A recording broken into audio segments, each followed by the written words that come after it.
I feel like you're channeling a little Dr. Seuss.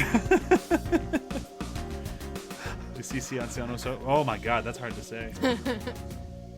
I'll take it. Hi and welcome to Behind the Hype with your host as always, Brian Dressel. With me as always, Chewy Darso. Hello. And Jonathan Hardesty. And we're back. I hope you didn't miss us too much in our extended hiatus. Turned out I really needed a break, and it was very nice taking a break. I'm not sure how the two of you felt, but I definitely needed it. So yeah, we did an entire year of actors and production designers, and we did an editor. I'm not sure if we ever got around to cinematographer. I don't think we did. We did a lot of people, and it was a lot of fun. But we mostly stayed kind of in our comfort zone. Like we did films that we probably would have watched regardless of, who we were covering.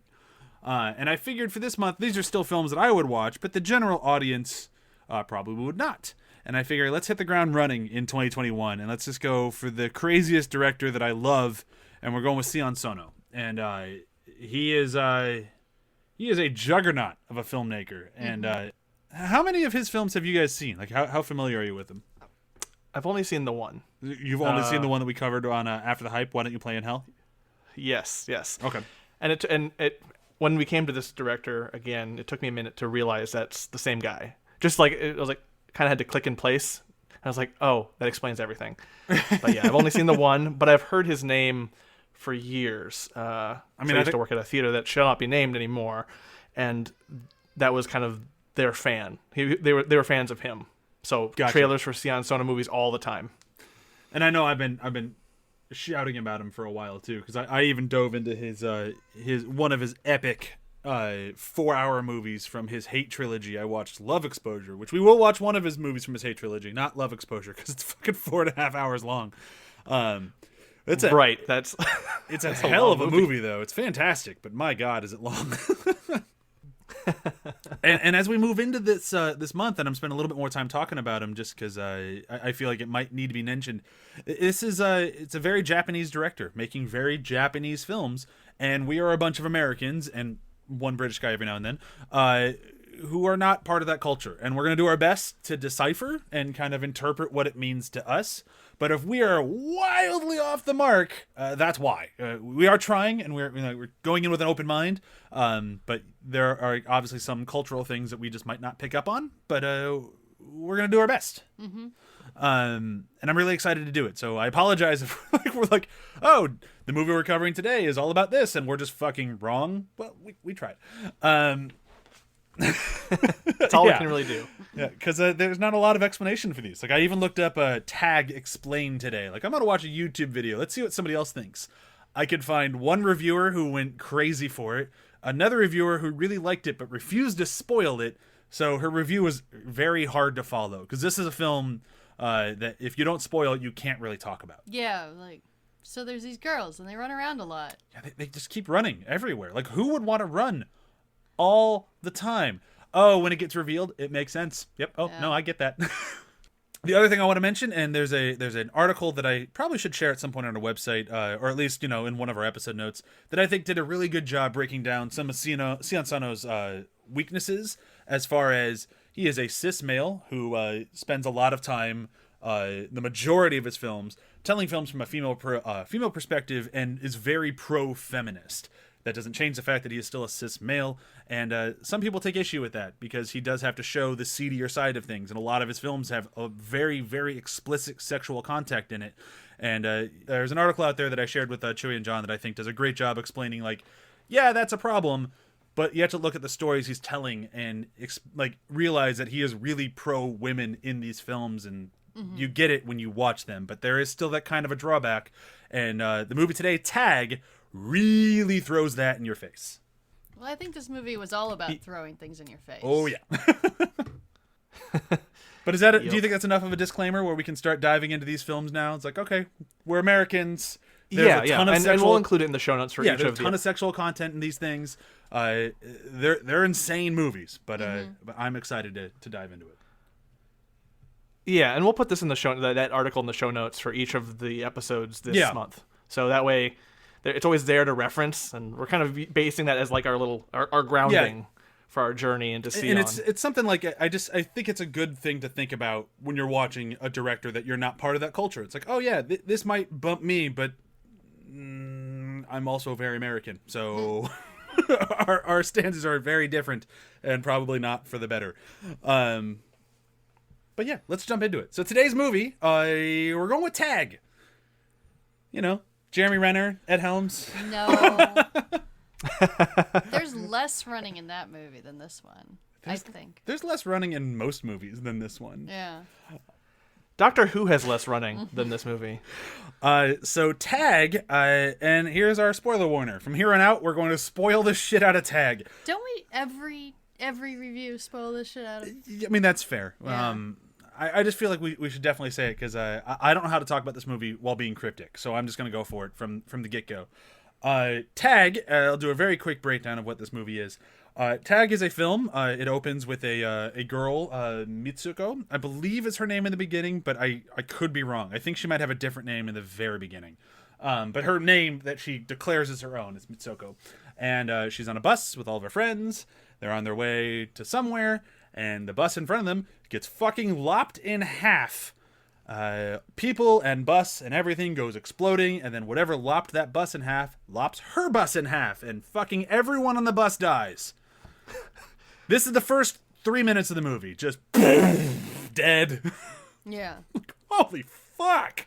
And it's like a really happy scene. Yeah. Like they're all going on like a camping trip of some sort. It's so over the top. Like the Yeah. teacher's talking to the bus driver. What a lovely day today is. It is a lovely day. It's like, Yeah.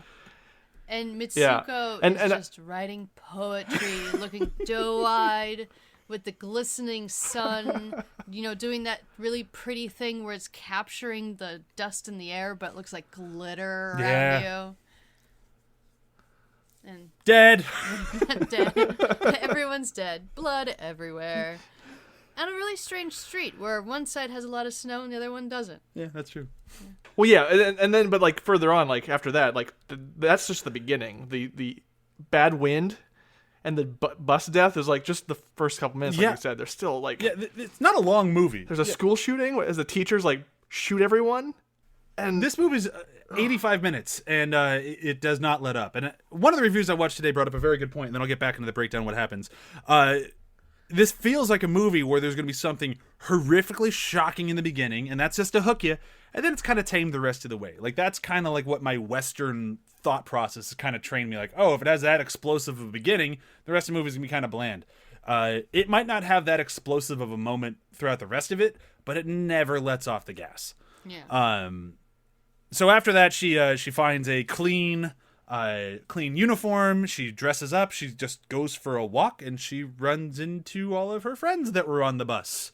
And then she's like, "Wait, what? Do I go to this school? Who are you? What's going on?" And they're all like, "No, you're Mitsuko." Like, "Yeah, we're going to school. Would you fucking chill already? Like, you're fine."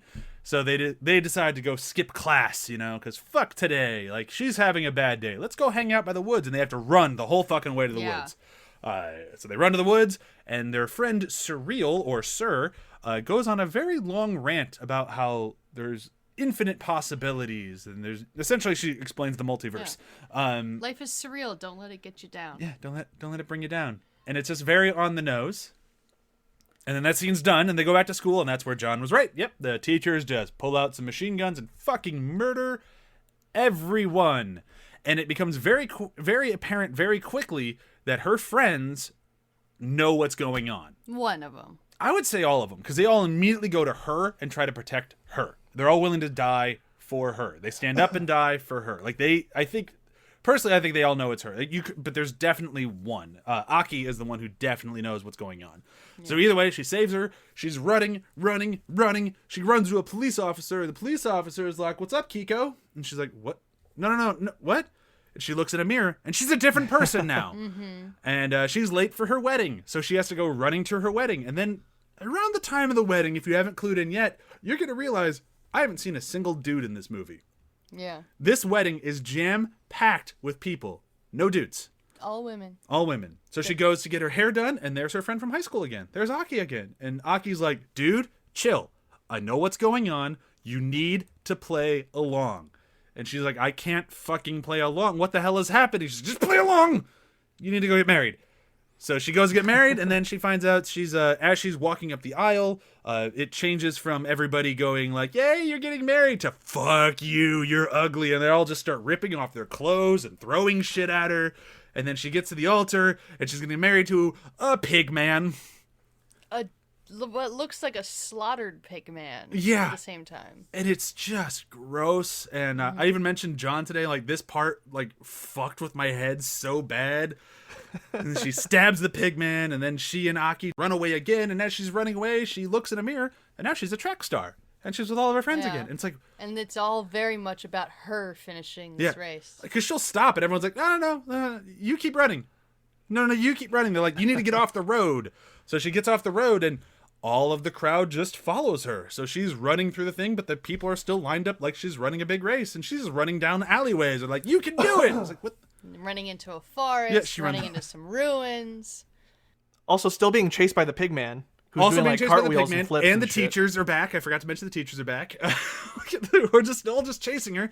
She ends up in a cave with some other girl and a whole bunch of dead girls. We're all like, we have to die for you.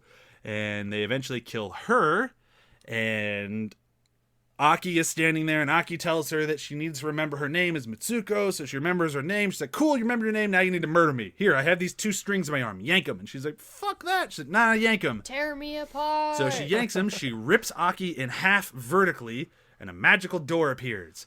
And she goes through the door, and all of a sudden it's very clearly a different world. Like, instantly a different world. It's all men. Yeah, it's all men. Doesn't it say the male world or something? Yeah, It does the say men's world. Men's world. And it's gross, it's seedy, it's orange. People just look like they're waiting to go jerk off. Which I think is essentially what it is.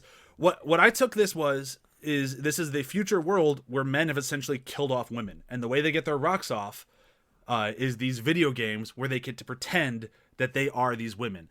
When Mitsuko turns a corner, she sees an ad for a video game where it's her and the other 2 women that she embodied throughout the thing. And it's like, oh, fuck, she's in a video game.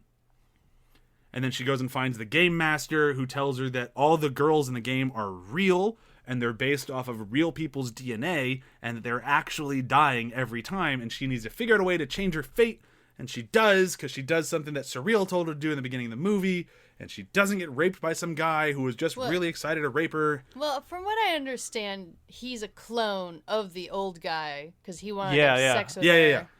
And he doesn't want her to change her fate. No. She's remembering what her friends told her to do. That's right. Yeah, that's right. She has to do something completely unexpected. Yes. Which she does. And then she's back in the game. And she kills herself in every iteration of the game. What I take that is ending the video game, allowing the other girls to stop getting murdered. And I take it as kind of a happy ending, I guess, for the people in the game. It's a very bleak world, and it has a lot to say about, I think, again, this is the American point of view. I think this has a lot to say about women in Japanese culture. I think it has a lot more to say about that than it does about video games. Although she does blatantly scream out, "Stop using us," because if you ever stop treating us like toys. Yeah, like if you ever played a Japanese video game, which I've played many of them, the costumes of women are insane. There's always upskirt shots, which there's plenty of these in the movie. Like they really hit every trope throughout this thing, and it's about using women as objects and not as people. And this movie that started out as this crazy horror movie, you know, with like a bunch of like upskirt shots and look at how silly it is, suddenly hits you in the face of like, you should feel bad. Fuck you. It's like, well, I didn't see that coming. Yeah, no, like, okay, and that's my cool, very I feel long bad. breakdown. Yeah, no, you almost have to spend that time on a movie like this. Because with any other movies we've already done, it's like, okay, the plot's pretty basic, but so much of the theme is rolled right up into everything that happens specifically. And you have to really pull it apart and examine it to really get to the meat of it. And you're spot on, because it's one of those movies where I have a feeling, like a lot of people say that you rented Why Don't You Play in Hell? Like you're one of the people who are really caught on by that trailer and you're like, fuck man, this is cool. And then you got into Tokyo Tribe when that was really popular on Hulu. It's like, holy shit, it's a rap rock opera all in Japanese. This is fucking cool. And then you're like, all right, let me give another one of his movies a shot. You turn this one on if you don't sit through the whole movie, I feel like if you walk out any point before the turn, you're like, that movie was gross. And you really don't have, you're just as lost as the main character. Yeah. Why is any of this happening? Yeah, Right. You really need to, and to be crude about it, you really need the punchline at the end to really force yourself to re-examine what you just saw. Because, if you watch that first bus scene and then going to school, even before the gunshots, it's like, you don't know what's next. You have no idea, like, that this is going to be such a kind of a scathing indictment. Yeah. It just, I've seen on a lot of reviews are like, hey, this is Grindhouse meets Art House. And I feel like if you don't give it that full watch, you'll only see Grindhouse, which isn't a problem. Like, I enjoy Grindhouse films, but this one, it's so much more than that because it really has something to say. Yeah, and that going to that article that we're going to link in the show notes and all that you mentioned, it did mention that he was very, like, schlock is kind of the basis, like the wheelhouse that this filmmaker plays in. Yeah. And for me, I think that works to the benefit. Like, the schlockier it is, almost, I don't know, really drives the point home to me. Like, it makes me uncomfortable where it's supposed to. Yeah, exactly. Because it's so extreme and so out there, it's kind of forces a reaction out of me. I think I was chatting with you about the school shooting thing, which I'm desensitized to violence. Video games and all that, just, that's not where my head, like, I'm not too bothered. It's just the world we're in. But with this movie, the way that it was so played for humor and almost like dark comedy and extra schlock violence, I was uncomfortable. I wasn't expecting that reaction out of this movie, to find that spot where it was uncomfortable for me. I mean, but it is very uncomfortable. And, like, you're right. It is played over the top. It's not, I wouldn't quite say for laughs, but I don't think you're wrong either. But that scene, like, especially because it comes out of fucking nowhere. And, like, we've already seen all these girls die grisly death 5 minutes before this, 10 minutes before this. And now to see it all over again, but now they're getting gunned down. And, like, it's just like, holy shit. Like, what the fuck am I watching? And well, I think it's... One is supposed to be like a metaphor for certain different genres, right? Sure, of cinema, possibly. Mm-hmm. And it has a similar feel to it as Hunger Games ripoff. Battle Royale, where it's all about, like, angst towards teenagers from the older... Before the internet burns us down, we're saying Hunger Games ripped off Battle Royale. Yes. Not that Battle Royale is a Hunger Games ripoff. Yes. Right. I slowly put my pitchfork away. Yeah. I couldn't remember the name of Battle Royale. No, that's fine. I realized the way that you asked that question, and I know what you're asking. I'm like, wait, if we don't explain, people are like, what the hell? Like, I look at comments anyways. Fair. But kind of like how that subset of films always seems to examine the older generation's angst towards teenagers, about how they're ungrateful, how they don't listen, how they think all of their emotions are the most important thing in the world when they're not. Yeah. So, like, especially since the shooting comes after the teachers kind of put her down for, having a bad day. Mm-hmm. Like, why is your life so hard type thing? And then they skip class, and the teacher is obviously annoyed that they're skipping class. Like, I think she says you can't skip class when she's shooting them. Yeah. So it's very, like, heavy-handed, like, shock value on the angst of the older generation being mad at the young generation.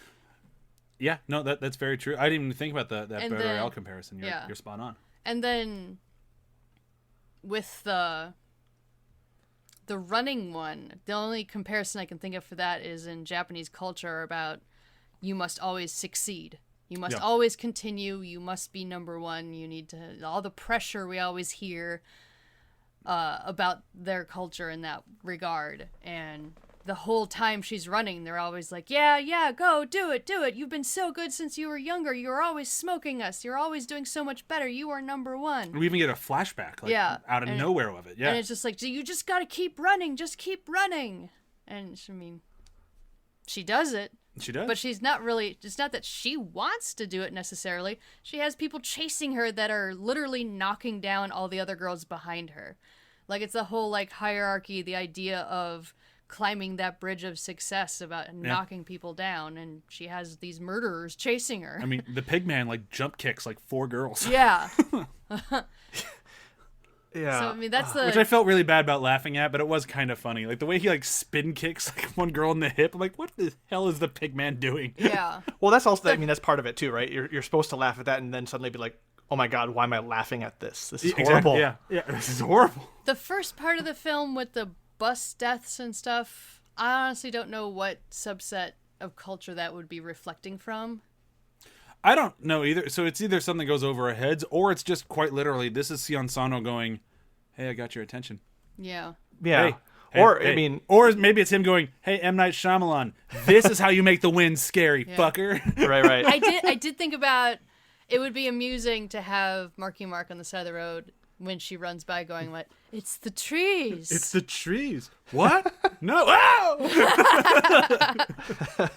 Well, it's funny that you mentioned Battle Royale earlier, because that also the movie starts on a bus. So it does. there's a very interesting connection that when you mentioned it kind of came into my mind. It's like, Oh, shit. the Maybe inciting that's your incident happens on a motif. bus. Yeah. Maybe that's your motif of like, hey, we put a bunch of kids in the bus. We're going to murder all these fucking kids. Yeah. I'm going to be wary of any movie from Japan that starts with kids in a bus. Well, right, because it's buses a are supposed to feel very- safe, right? Like, there's like, even though the movie Yeah. plays up in the beginning, buses are generally safe. I mean, you don't have to wear seatbelts. Everyone's like, kids are just being goofy on a bus. It's just, that's a safe place, right? So I wonder if Especially in there's something school, like, culturally when there you're- too. Yeah, in school when you're on a bus, it's usually, unless you're going to school, but if like you're in school and you're on a bus, it's usually for a good thing. Like, oh, I'm going on a field trip. Oh, I get to go to a Something exciting. museum. It's like going to be a fun day. It's such a beautiful day. What's that wind? Oh man, It's going to upskirt you. it does a few times, doesn't it? Yeah. Every time we rewatch this now and we get to the skirt like upping thing, and you think about it's some dude controlling the wind in a video game and he's purposely bringing Yep. their skirts up. It just reminds me of that video I watched once of a guy testing out VR, and the way he was testing out VR was essentially committing sexual assault on a girl in a bikini. I know exactly what video you're talking about and what video game you're talking about, and that makes me sad. It's so gross. Like, why did you make this? Why did Team Ninja and Tecmo make a game where you can poke the girls from Dead or Alive when they're standing there in their bikini? I don't know why they made that game. It's fucked up. Yeah. And I imagine there's definitely commentary on that type of culture in this movie. Now, here, I'm totally changing gears here, but I feel like I should ask. So the guy at the end of the game, like when she's freaking out and she's looking at the end of the movie, when she's looking at the billboard and she's like, oh, fuck, I'm a video game. And that guy kind of leans out. Is that the player who was playing as Aki? No, because he comes back later as the guy that's trying to rape her. But Yeah, I it's- still, it's but the the guy who's game trying master. to rape her was in love with her. Like, because Aki is all over her in the beginning, and then he had very similar mannerisms. Like when she's like, "Oh, see," and it's like, is that supposed to be the same person? Well, I mean, don't you could know. also, you could say that maybe it is the same person because he's playing them all, right? Oh yeah, Or like he's in control of the game, so naturally he would be in all those characters, right? In some way, shape, or form. Like, the rules don't matter in the video game, but like that helps us kind of explore this. Like, sure, she recognizes him because she's experienced him in this game. yeah. And especially like if he put like all of like the love from one character in Aki in that one thing. Like I think it. I could be wrong, but I think that was supposed to be the comparison because there's a thing that Aki does like physically with her shoulders and a smile, and he does the exact same thing at the end of the movie, and that's where that scene ends, and then it's her with the old guy. Yeah, I'm not sure. Because then, to me, it just gets really messy. Because Aki and all the people in the game want her to succeed and change her fate. But then at the end, when she actually changes her fate, the two guys are very upset about it. But just to counter, Aki is also very aware that she needs to play her role. Like in every scene, she's like, oh, just play along. So I think she's both being controlled by that guy and is aware that she's being controlled by that guy. Because I think that one. Well, that takes her away from being a hero to being something else. She's a hero being used. So when she can be herself, she can help. But when she's not, she can't. But we don't really see that moment. Yeah. I think there's something there. I can't be 100%. I've only seen the movie twice, but I do think I'd have to rewatch it again. But I think there is something there with that guy at the end of the film. For me, this is just one of those you gotta go with it movies. Of like, oh, totally. The whole, like, we got your DNA when you died in a horrible accident, and we also took all your friends' DNA, and then we made this video game. I'm like, wait, what? How? How does any of this work? Do you just have piles of clones laying somewhere? But there's also, like, you're right. You just kind of have to go with it. You just have to ignore all of the idea of, like, technical stuff. And, like, the fact they have an entire conversation with Sir, or Surreal, or whatever we're calling her, where she just kind of sits there, she's like, don't get lost in the details. Life is surreal. Anything can happen. She's kind of telling the audience, like, hey, don't think too much about this. We're gonna lay some heavy messages on you. What we're trying to say. Yeah. Think about the message, not about how we got there. Yeah. Meanwhile, like, Christopher Nolan's in a corner screaming, being like, the details. This movie would be better if you couldn't understand half the words they say. Right. The details. But we like you, Chris. I'm sorry. Yeah. No, I still haven't it's seen interesting. Tenet. I'm always back and forth on that in terms of the plot and specifics not mattering according to theme if it's played well. And I think for Sion Sono, for me, I don't care about those details, like getting the DNA from the past. Like, those are so unimportant to what the discomfort I'm supposed to be feeling here, the kind of the reflection that this movie is forcing me to make, all these ideas that it's just throwing at me. Those ideas seem more important, and that's very interesting because I don't normally allow that for movies. I think it just speaks to the quality of filmmaking. Like, it's one of those things where I'll go back to the same quote I've said many times on the show with Spielberg, when he's told, well, we can't do that shot again when he was making Jaws because the clouds have moved. And he goes, if people are looking at the clouds, we lost them. Mm-hmm. And Sion Sono is very good at knowing what the clouds are. And he can ignore them because he knows how to keep you, like, the shiny things over here. Keep looking at this. He's like, yeah, but how would you make DNA into a video game? What does that have to do with us saying we should stop using women as objects? Oh, that's a good point. I guess I should stop asking the question. So I think it's just very excellent filmmaking skills that gets us to not care about those questions. And to go into more of the symbolism of the movie, I'm not really positive on what the feathers symbolize, because the falling of feathers is prolific throughout the film. I got you there. Yeah. Because they tell you. Oh. It's you have no control over where feathers fall.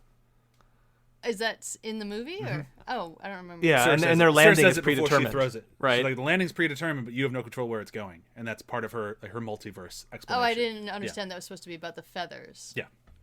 Okay.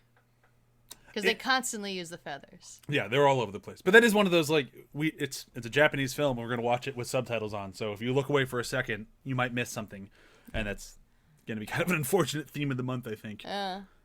Yeah, we skipped over where they've been doing because I'm watching one of his TV shows, and whew, you have to pay attention. Yeah. And then the whole we'll get to it next week. I won't be done before that. The whole part at the end of the movie when she's attacking them, in a very light way, where she's not really hurting them. She's ripping apart a pillow, and that seems to really hurt them emotionally. It goes from white feathers to red feathers, and, with a woman that is very symbolic of, she's maturing. She's getting out of this. She's taking control of her own fate. She's a woman now.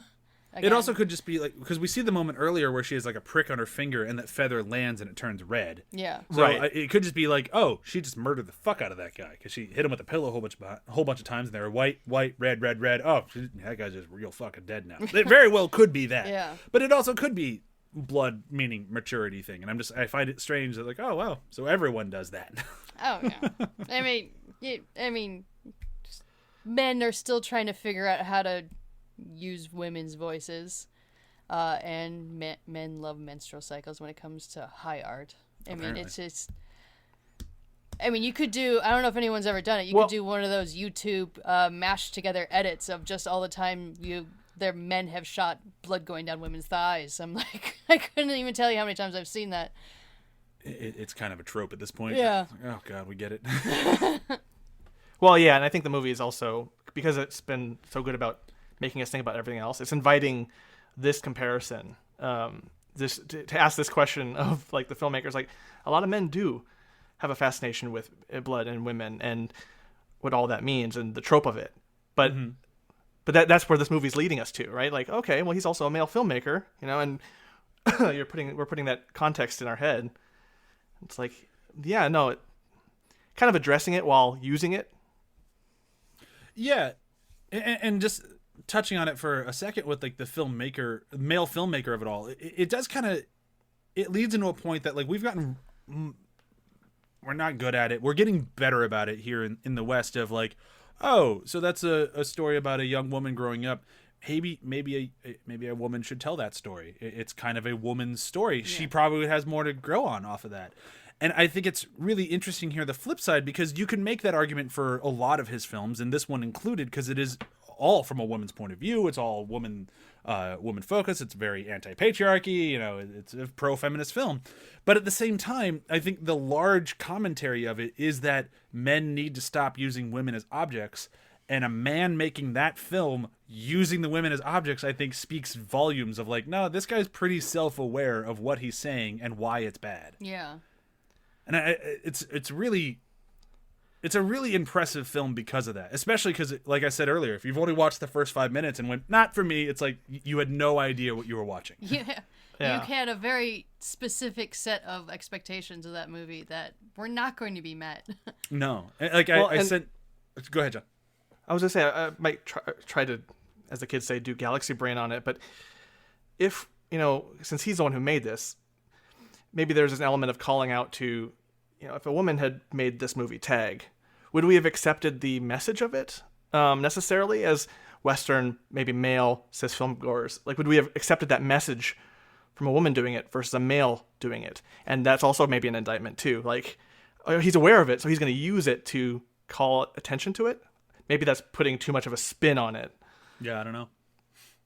I'm still trying to fathom what you're asking. Well, are you saying that you wouldn't that you question whether or not male audiences in the West would honor the agency of the message if it was a female director? Well, maybe that's what it's saying, because we mentioned earlier that he's a male making a movie from a woman's perspective. So why couldn't a woman have made it?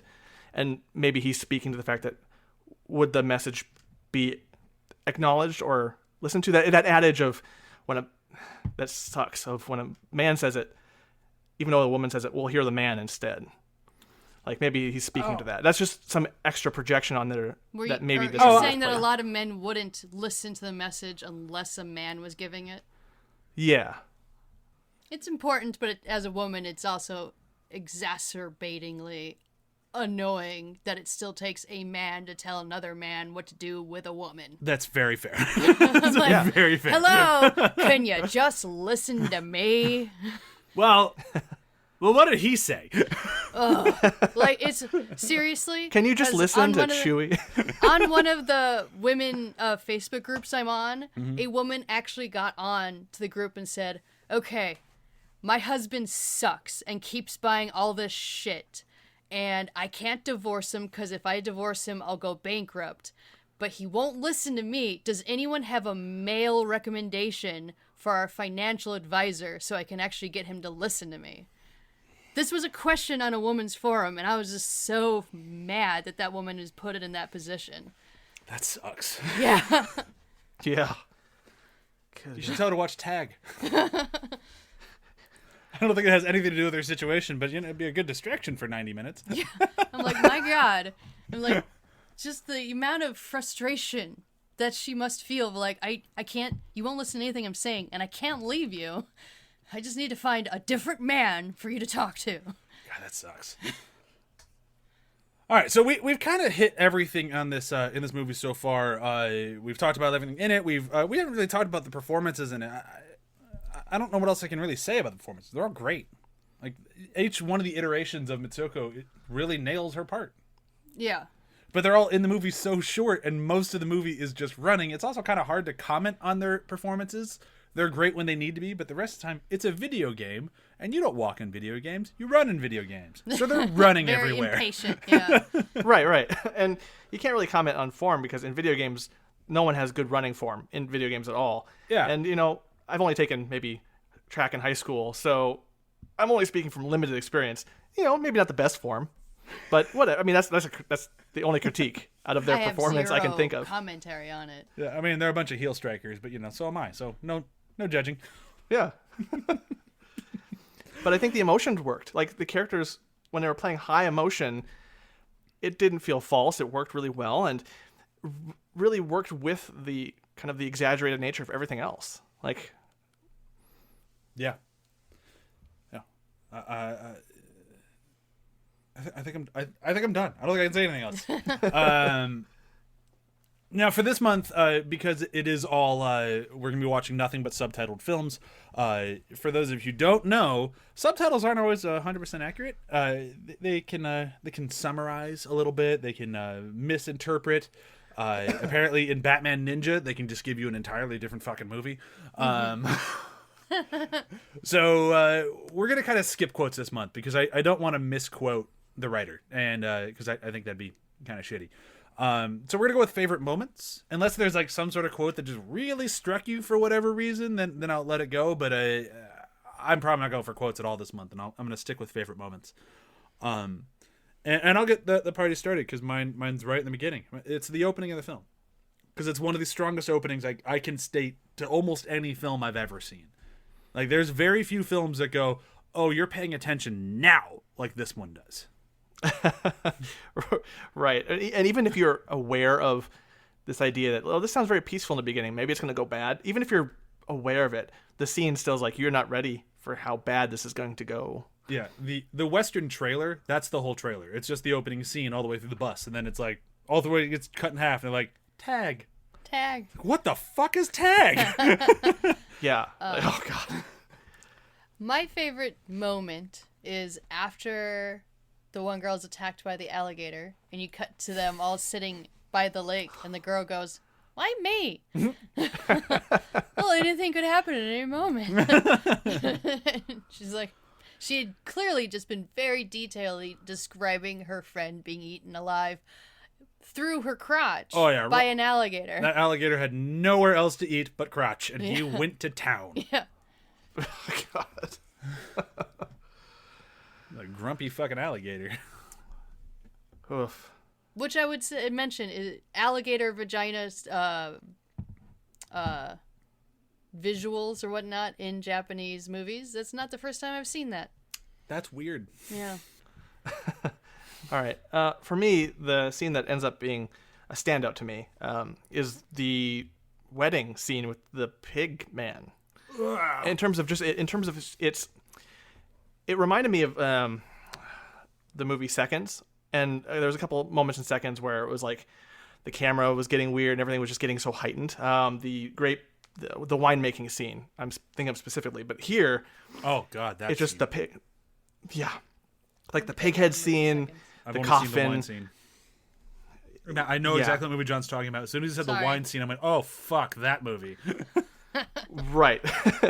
It like similar levels of just experiencing a scene. They felt they had the same energy, if you will, and it just, I don't know. There was something so heightened and grotesque about that wedding scene that just really stood out to me, and I think about that still, day or so after, and I will be continuing to think of that scene in specifically. Like, even though the bus scene in the beginning is great and startling, and that'll be, maybe second place, but not by much for me.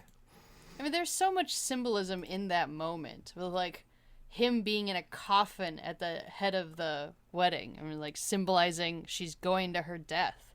And him having a pig head about, men being lecherous pigs. And there's so many layers with it. Yeah, it's just so much leading up to that scene is just so potent, and yeah. Oh, and female jealousy. Yeah, I really feel like if I was a film school teacher, I'd be like, all right, so we're gonna talk about layers of a scene. All right, we're gonna put on tag. All right, we're gonna talk about like how to shoot this sort of scene. We're gonna put on tag. All right, I'm gonna put on tag. It's like, look, we can talk about everything with this. Yeah, my school education for film school would have gone a lot differently had I seen this. I feel like. Yeah. Oh boy. All right. Who's ready to watch a double feature of Tag? There's a very obvious answer because Chewie already mentioned it, and I want to avoid that one, Oh. but I still kind of feel like I should go for It's it. the trees. I was gonna go with The Happening. Oh, this is what the one I mentioned. You also mentioned Battle Royale, but I'm like, oh, now The Happening. I'll go for the obvious, the easy one, then Battle Royale. And just, since you guys mentioned it, it's been in my brain this whole time we've been recording. Just the bus, the children, and the way they're portrayed and the way they're used, and it's a game, and just all those elements. I don't know. That's been all I can think about since we've been talking. So yes, this movie and Battle Royale, and I think I might do Battle Royale second. Yeah, I could see that. Do you have yours? I do. Mine's. I feel like it's a little bit of a cheat, but I'm going to do it anyways. And it's going to be more like "Welcome to Sion Sono month," and I'm going to say, "Why don't you play in hell?" It's one of his most palatable movies, but it's still very much him, so it still will bump you at times. It'll push you a little bit, which is great. And I would start with that, and then I go to Tag. It's like, okay, so this is like, all right, I know who I'm sitting down for now. I wonder what else he can do. This is what else he can do. Are you? Yeah, I'm done. All right.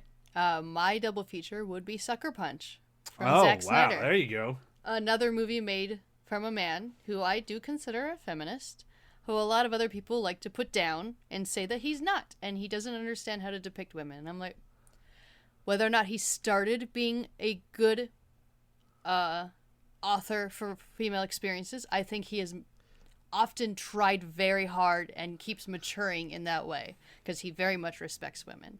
And Sucker Punch is definitely an exercise in trying to have a heavily female-centered cast in a kind of like a video game thing, Yeah. where it's multi-layered, women trying to take control of their narrative Women being used as objects. while being used as an objects, and trying to escape the prisons men put them into. Oh boy, so that's our first week of Sion Sono month. John and I were talking a little bit earlier, and we've kind of mapped out the rest of the month already. I know I don't usually do that, but it kind of felt important. I've said kind of earlier in the beginning of the episode that this guy, we're not going chronological, and that's because this guy just kind of says "fuck off" to genre. It's a Sion Sono genre, and we need to kind of. I wanted to go for like each one of his like branching like way out their ideas. So we start with Tag because that was a great way to just kind of go like, this guy's fucking nuts. And then we're going to go with next week, you'll be watching Tokyo Tribe, which I mentioned earlier. It's a rap opera sort of insane movie. I haven't seen the entirety of it. I watched part of it at work a while back on Hulu. What I saw, I loved, and I've heard great things, so I'm really excited to watch the rest of it.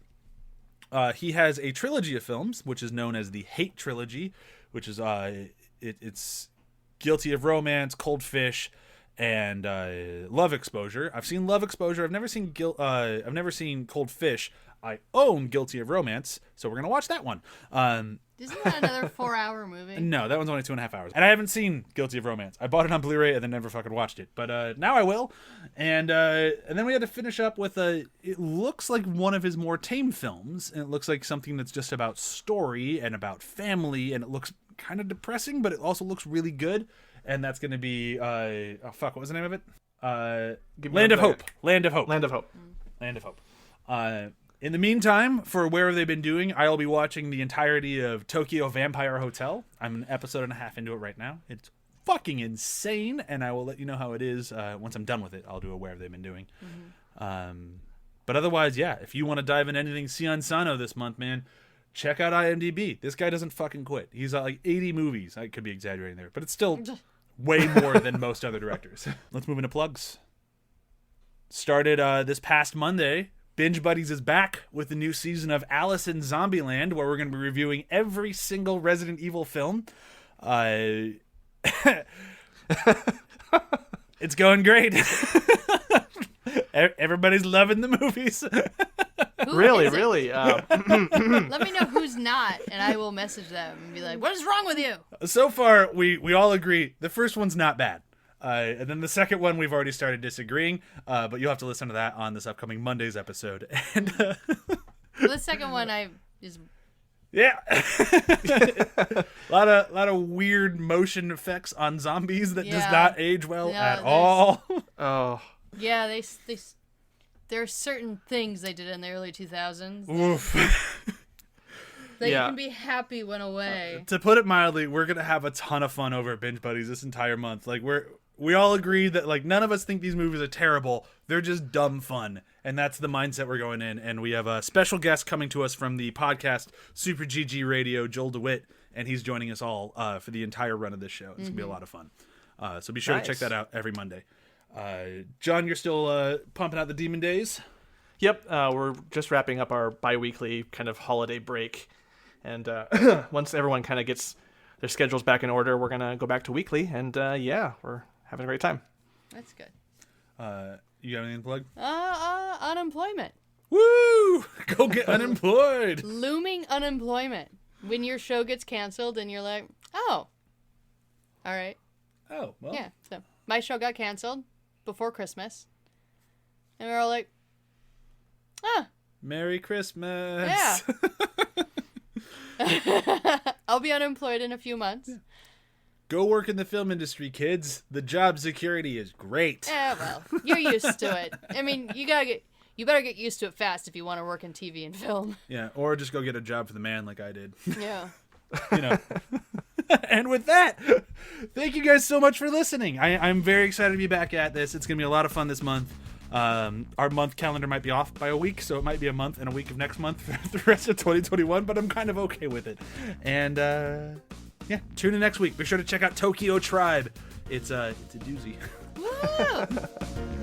All right. Bye. Bye. Bye.